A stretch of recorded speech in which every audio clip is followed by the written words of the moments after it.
Zboru za publiko prepričani, da je reševanje tega spora nujno izvesti z vsemi možnimi miroljubnimi sredstvi. Med ta miroljubna sredstva spadajo tudi sankcije. Sankcije v Rusiji, ker so to močan odvračalni inštrument. Inštrument, ki odvrača uporabo sile Ruske federacije na tem področju.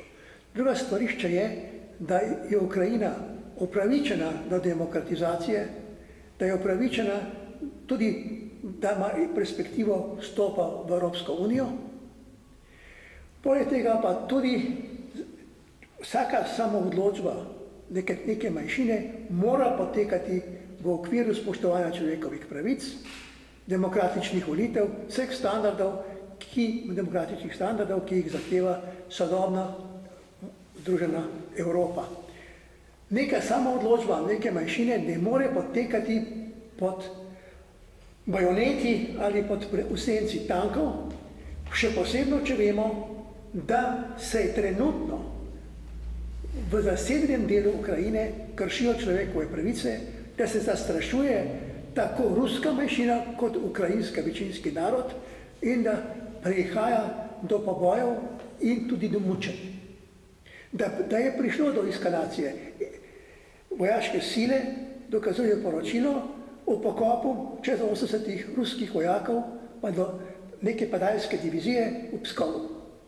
To je nemeloven dokaz o vojaški intervenciji Rusije v Ukrajini.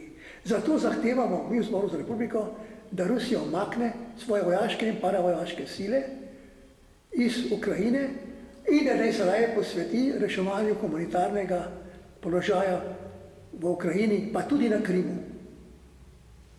Poudarjamo miroljubno rešitev in tudi smo prepričani, da je ruski strah pred demokratizacijo Ukrajine neupravičen in bo na koncu pravzaprav sama Rusija na izgubi, kajti tega bremena dolgotrajnega spora, tako z Ukrajino kot z Združenimi državami Amerike, finančno in ekonomsko ne bo mogla vzdržati.